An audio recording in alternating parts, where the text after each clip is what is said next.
नमस्कार दोस्तों, स्वागत है आपका प्रभात एग्जाम के यूट्यूब चैनल में। और फ्रेंड्स, मैं आपके लिए एक बहुत ही अच्छी नोटिफिकेशन यहाँ पे लेके आई हूँ। ये है DSSB द्वारा जारी की गई नोटिफिकेशन, यानी Delhi subordinate services selection board. ये इसकी ऑफिशियल वेबसाइट है dssb.delhi.gov.in। यहाँ पे जाके आप ये नोटिफिकेशन डाउनलोड कर सकते हैं। डिस्क्रिप्शन में भी आपको इसका लिंक मिल जाएगा। ये नोटिफिकेशन 12 मई को आई है और इसमें टोटल 7,236 पोस्ट के लिए वैकेंसी निकाली गई है। इसमें TGT, PRT, इसके साथ ही हेड क्लर्क, पटवारी, बहुत सारी वैकेंसीज हैं और उसमें 10th पास ग्रेजुएट्स भी अप्लाई कर सकते हैं। तो आज हम इसी नोटिफिकेशन को डिटेल में समझेंगे। अब इस नोटिफिकेशन में जितनी भी पोस्ट हैं, सो फ्रेंड्स, इसमें जो ओपनिंग डेट ऑफ एप्लीकेशन है वो है 25 मई 2021 से, और जो क्लोजिंग डेट ऑफ एप्लीकेशन है वो है 24 जून 2021 से। तो आप इसी डेट तक अप्लाई कर सकते हैं। इसके साथ ही जितने भी आपके डॉक्यूमेंट्स हैं, आपके जो भी सर्टिफिकेट्स हैं, वो इसी डेट के अकॉर्डिंग देखे जाएंगे। तो ये बहुत ही इंपॉर्टेंट डेट है, इसको आप नोट कर सकते हैं। इसके बाद फ्रेंड्स, आगे जितनी भी पोस्ट यहाँ पे वैकेंसीज निकाली गई हैं उनकी सारी डिटेल दे रखी है कि किस पोस्ट का क्या कोड है, वो आपको पता चल जाएगा। उसके बाद नेम ऑफ द पोस्ट, जैसे train graduate teacher TGT Hindi female, तो उसमें किस डिपार्टमेंट के अंडर वो आता है, डायरेक्टरेट ऑफ एजुकेशन उसमें आता है। ये ग्रुप B की पोस्ट है। उसके बाद ही उसमें जो आपका ग्रेड पे रहेगा वो 4600 तक का रहेगा। इसके साथ ही अलग अलग जो कैटेगरीज हैं उनके लिए किस तरीके से सीट्स यहाँ पे डिवाइडेड हैं। अनरिजर्व कैटेगरी के लिए 310 है, EWS कैटेगरी के लिए 26 सीट्स हैं, इस तरीके से है। और जो टोटल पोस्ट है इसमें TGT हिंदी में 551। इसके बाद फ्रेंड्स, नेक्स्ट पोस्ट पर आ जाए। ऐसे ही हिंदी मेल है तो उसके लिए 556 पोस्ट है यहाँ पे। TGT नेचुरल साइंस मेल के लिए जो है 1040 सीट्स हैं।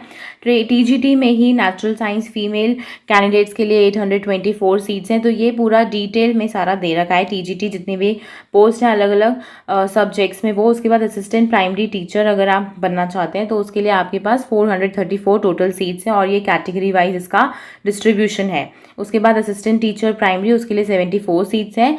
फिर उसके बाद जूनियर सेक्रेटरीट असिस्टेंट जो आपकी LDC पोस्ट होती है, तो उसमें आप देख सकते हैं म्यूनिसिपल कॉर्पोरेशन ऑफ दिल्ली के अंडर आती है। ग्रुप C की पोस्ट है। आपका जो इसमें ग्रेड पे रहने वाला है वो 1900 तक का यहाँ पे रहने वाला है। इसके बाद इसमें आपको 278 सीट्स टोटल मिल रही हैं। तो अच्छी खासी वैकेंसीज हैं यहाँ पे। काउंसलर, हेड क्लर्क, उसके बाद असिस्टेंट टीचर प्राइमरी, फिर पटवारी, तो ये सारी यहाँ पे आपको डिटेल मिल जाएगी इस टेबल के अंदर। नेक्स्ट अगर हम बात करें तो अब जो भी पोस्ट वाइज हैं उनके लिए बताया गया है कि क्या एजुकेशनल क्वालिफिकेशन रहेगी और वहीं उनका क्या पोस्ट का कोड क्या है। जैसे यहाँ पे 33/21 है TGT हिंदी फीमेल के लिए। तो आगे इसी नोटिफिकेशन में आपको मिल जाएगा कि इसके लिए एग्ज़ाम किस तरह से कंडक्ट कराया जाएगा। 1 ईयर एग्ज़ाम है इसके लिए, और उस एग्ज़ाम का क्या सिलेबस है, क्या पैटर्न है, वो भी नोटिफिकेशन में आगे दिया हुआ है। मैं वो भी अभी डिस्कस करूँगी। तो ये सारी नंबर ऑफ वैकेंसीज़ हैं यहाँ पे, कैटेगरी वाइज डिवाइडेड है। उसके बाद इसकी एजुकेशनल क्वालिफिकेशन बता दी गई है, आपको क्या क्वालिफिकेशन चाहिए। तो फ्रेंड्स, अब हम जानेंगे कि इसके लिए क्या क्वालिफिकेशन है। तो अगर आपने BA ऑनर्स कर रखा है मॉडर्न इंडियन लैंग्वेज में, या फिर आपने BA ही कर रखा है विद MIL एज आपका एक इलेक्टिव सब्जेक्ट है अगर, और एक रिकॉग्नाइज यूनिवर्सिटी से 45% मिनिमम मार्क्स है, तो आप अप्लाई कर सकती हैं। उसके बाद इक्विवेलेंट डिग्री अगर आपके पास है MIL में और 45% एग्रीगेट के साथ, तो भी, तो जितनी भी डिग्रीज हैं 45% एग्रीगेट की कंडीशन है। इसके बाद नेक्स्ट चीज़ तो ये है कि आपके पास डिग्री या डिप्लोमा ज़रूर होना चाहिए टीचिंग में। उसके बाद नॉलेज ऑफ हिंदी ज़रूरी है। उसके बाद आपने सीटेट एग्ज़ाम होता है CBSE द्वारा, वो आपने क्लियर किया होना चाहिए, तो ही आप इस पोस्ट में एलिजिबल माने जाएंगे। तो ये सारी कंडीशंस है। इसके बाद कोई एक्सपीरियंस की नीड नहीं है, यानी अगर आप एक फ्रेशर भी हैं तो भी आप आसानी से अप्लाई कर सकते हैं। और इसमें जो पे स्केल रहने वाला है वो आप देख सकते हैं यहाँ पे मेंशन्ड है। प्लस आपको जो ग्रेड पे मिलेगा वो 4600 का मिलेगा, और धीरे धीरे फिर इसमें आपके जो इंक्रीमेंट्स हैं वो एज सच लगते रहेंगे। ये नॉन गजेटेड पोस्ट है, B ग्रेड की है। इसके बाद इसमें जो एज लिमिट्स हैं फ्रेंड, तो वो भी आप देख सकते हैं कि 32 साल तक की मैक्सिमम एज लिमिट सेट की गई है। और जो रिजर्व कैटेगरीज हैं उनके लिए जो है जितनी एज में रिलैक्सेशंस है वो भी दी जाएंगी, और वो डिटेल जो है इसकी रिलैक्सेशन की वो भी आगे टेबल में दे रखी है, हम उसे भी जल्दी डिस्कस करेंगे। इसके बाद अगली पोस्ट है टीजीटी मेल कैंडिडेट्स के लिए। तो बाकी कंडीशंस तो सेम ही है, सिर्फ उसमें नंबर ऑफ वैकेंसीज यहाँ पे चेंज हो गई हैं। पोस्ट कोड आप देख सकते हैं, ये आप नोट कर सकते हैं, क्योंकि इसी के बेसिस पे आप आगे देखेंगे कि आपका एग्जाम पैटर्न क्या रहने वाला है। इसी तरीके से सारी पोस्ट है, जैसे टीजीटी की जितनी भी पोस्ट निकाली गई है नेचुरल साइंस मेल, ऐसे ही नेचुरल साइंस में फीमेल कैंडिडेट्स के लिए, तो उसके बारे में भी सारी डिटेल्स इसमें मिल जाएंगी। फिर टीजीटी मैथ्स के लिए अगर आप जाना चाहते हैं, फीमेल कैंडिडेट हैं अगर आप, तो उसके लिए भी जैसे डायरेक्टर ऑफ एजुकेशन के अंदर ये है। उसके बाद इसमें क्या आपके पास एसेंशियल एजुकेशनल क्वालिफिकेशन होनी चाहिए, वो दे रखी है यहाँ पे। आप इसे अपने अकॉर्डिंगली रीड कर सकते हैं कि आप किस सब्जेक्ट में जाना चाहते हैं, आप किस पोस्ट के लिए अप्लाई करना चाहते हैं, आपको उसकी डिटेल यहाँ पे मिल जाएगी। इसके बाद फ्रेंड्स असिस्टेंट टीचर प्राइमरी के लिए अगर आप जाना चाहते हैं तो उसमें आप देख सकते हैं जैसे सीनियर सेकेंडरी या फिर उसका इक्विवेलेंट आपने अगर पास किया है आपके, और आपके पास 2 साल का डिप्लोमा है एलिमेंट्री एजुकेशन में, तो आप कर सकते हैं इसमें अप्लाई। उसके साथ ही जो आपका सीनियर सेकेंडरी अगर आपने वो पास कर रखा है 50% मार्क्स के साथ, और आपके पास 4 इयर्स की बैचलर की डिग्री है, यानी आपके पास BLED की डिग्री है, तो आप इसमें जा सकते हैं। तो इस तरीके से ये आपके एसेंशियल्स इसमें सारे दे रखे हैं, आप अपने अकॉर्डिंगली देख सकते हैं। उसके बाद फ्रेंड्स आगे हम बढ़ते हैं, इसमें भी जैसे दे रखा है कि कोई एक्सपीरियंस की नीड नहीं है, तो मोस्टली पोस्ट ऐसी हैं जिसमें आपको एक्सपीरियंस नहीं चाहिए, आप फ्रेशर हैं तो भी आप आसानी से अप्लाई कर सकते हैं। और इसके बाद असिस्टेंट टीचर नर्सरी के लिए यहाँ पे दे रखी हैं सारी डिटेल्स।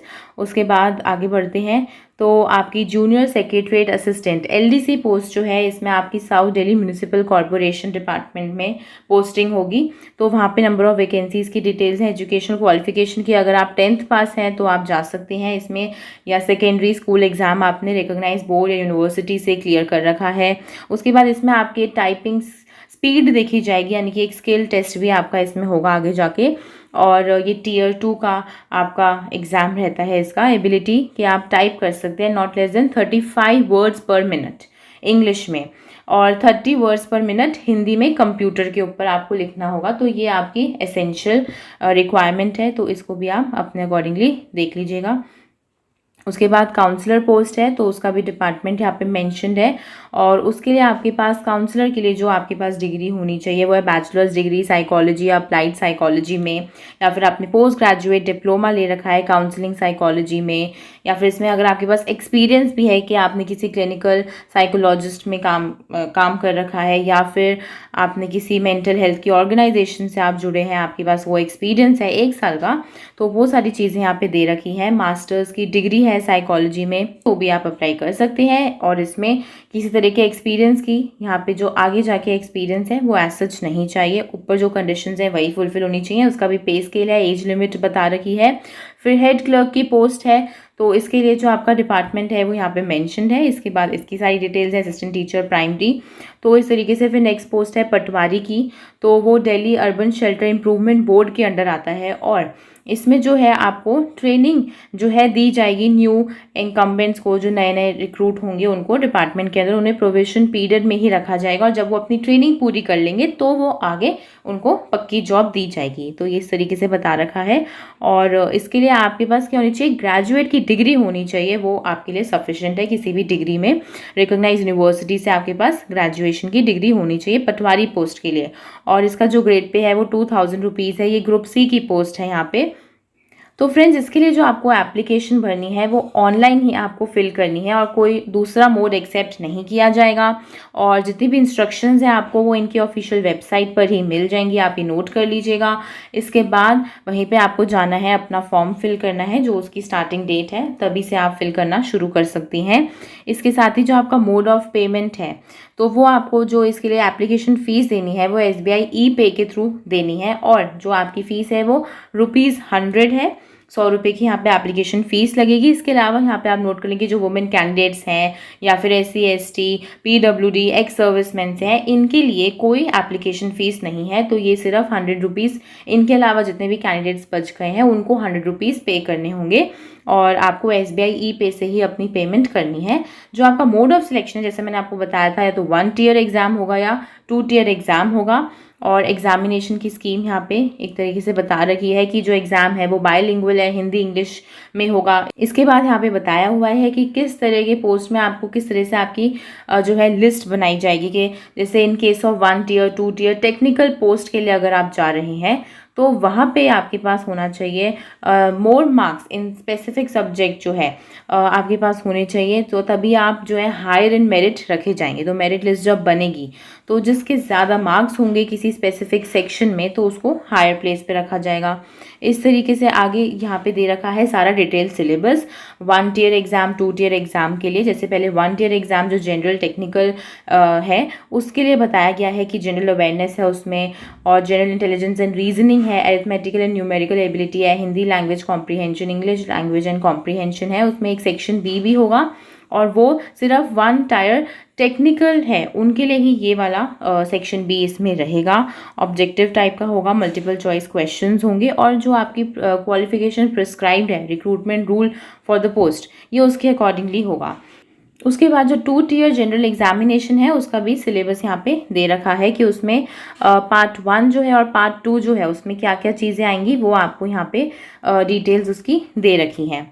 तो आप ये अपने अकॉर्डिंगली देख सकते हैं कि पार्ट 1 तो देखिए ऑलमोस्ट सेम है, उसमें सिर्फ क्या है ज्योग्राफी इकोनॉमी ऑफ दिल्ली का एडिशनल पार्ट इसमें और ऐड हो गया है जनरल अवेयरनेस से रिलेटेड।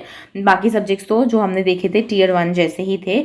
और डिस्क्रिप्टिव इसमें ऐसे आपका आ जाएगा, लेटर राइटिंग हो सकता है, ये वाले टॉपिक्स रहेंगे। एलिजिबिलिटी की बात करें तो इंडिया का सिटीजन होना, और जो आपने पोस्ट वाइज देखा था एजुकेशन क्वालिफिकेशन और एज और एक्सपीरियंस, वो सारी एलिजिबिलिटी क्राइटेरिया है वो आप टेबल से ही देख सकते हैं जो ऊपर हमने दिखाई थी आपको। रिजर्वेशन के बेनिफिट्स भी यहाँ पे मिलेंगे, तो ये टेबल है एज रिलैक्सेशंस जो अलग अलग कैटेगरीज के लिए जैसे गवर्नमेंट देती है वो जनरल सारे वही यहाँ पे रिलैक्सेशन दे रखी है। SC/ST को 5 इयर्स की, OBC को 3 इयर्स की, PWD को 10 इयर्स की। तो इस तरीके से आप ये अपने अकॉर्डिंगली देख लीजिएगा। उसके बाद फ्रेंड्स ये जो एनेक्सर 5 है यहाँ पे आपको दिख जाएगा कि आपकी जो पोस्ट कोड है ना, जितने भी TGT पोस्ट हैं, जो TGT Hindi female, TGT Hindi male, TGT natural science male, तो जितनी भी TGT की पोस्ट आई थी 33/21 से लेके 41/21, क्योंकि हर पोस्ट का कोड मेंशन्ड है उसके अकॉर्डिंगली यहाँ पे जो है 1 टियर एग्जाम होगा। और उसका सिलेबस यहाँ पे दे रखा है कि एक सेक्शन ए है और दूसरा सेक्शन बी है, और 200 मार्क्स का पेपर है और 200 क्वेश्चंस आएंगे। इस तरीके से यहाँ पे डिटेल है, 2 घंटे का पेपर होगा। तो ये आप देख लीजिएगा अपनी पोस्ट के अकॉर्डिंगली, उसका कोड देख लीजिएगा क्या बैठ रहा है और उसके अकॉर्डिंगली आप देख लीजिएगा। जैसे अगर आप हेड क्लर्क के लिए अप्लाई कर रहे हैं तो उसका कोड है 46/21, यानी कि वो एक 2 टियर जनरल एग्जाम होगा, यानी कि उसमें जो आपका सिलेबस है वो देख सकते हैं आप इस तरीके से है। पहले टियर 1 है, उसके बाद टियर 2 है, तो वो एडिशनल सिलेबस इसमें ऐड हो गया। इसके बाद जो अगली पोस्ट है पटवारी की, तो वो भी 48/21 उसका कोड है। तो उसमें सेक्शन ए सेक्शन बी किस तरीके से एग्जाम होने वाला है उसकी डिटेल यहाँ पे दे रखी है। इसके बाद फ्रेंड्स यही सारी डिटेल्स थी जो मैं आज आपके साथ शेयर करना चाहती थी, और ये काफ़ी अच्छी वैकेंसी निकली गई है। बहुत सारी पोस्ट हैं और बहुत सारे वैकेंसीज़ के नंबर भी हैं, तो आप अपने अकॉर्डिंगली इसमें अप्लाई कर सकते हैं। आई होप आपको ये वीडियो पसंद आया होगा और आप इसे लाइक भी कीजिएगा ताकि ज़्यादा से ज़्यादा लोग इसको देखें और उनको भी इस वैकेंसी के बारे में पता चल सके। देखते रहिए प्रभात एग्जाम। धन्यवाद। आपकी JPSC परीक्षा की तैयारी को फास्ट ट्रैक पर लाने के लिए भारत का प्रसिद्ध पब्लिशर प्रभात प्रकाशन आपके लिए लाया है कंप्लीट बुक सीरीज। इसमें आपको मिलेंगी पेपर 1 और पेपर 2 की संपूर्ण गाइड बुक्स। ये किताबें हिंदी और इंग्लिश दोनों में तैयार की गई हैं। झारखंड सामान्य ज्ञान के लिए उपलब्ध है IAS डॉक्टर मनीष रंजन जी की झारखंड वस्तुनिष्ठ सीरीज, जिसमें है 7000 प्लस ऑब्जेक्टिव क्वेश्चंस। ये बुक भी इंग्लिश और हिंदी दोनों में अवेलेबल है। इसके साथ ही पेपर 1 और पेपर 2 के प्रत्येक विषय पर भी हमारी किताबें उपलब्ध हैं, जिनमें है टॉपिक वाइज सॉल्व पेपर्स। ये किताबें हैं लेटेस्ट सिलेबस पर बेस्ड और इनमें लास्ट ईयर सॉल्व पेपर भी आपको मिलेगा। 100% एग्जाम रेडी होने के लिए आप पढ़ सकते हैं 15 मॉडल सॉल्व पेपर्स। ये बुक इंग्लिश में भी अवेलेबल है, तो आज ही ऑर्डर करें Amazon, फ्लिपकार्ट या नजदीकी बुक स्टोर से, क्योंकि इतनी सटीक किताबें आपको और कहीं नहीं मिलेंगी।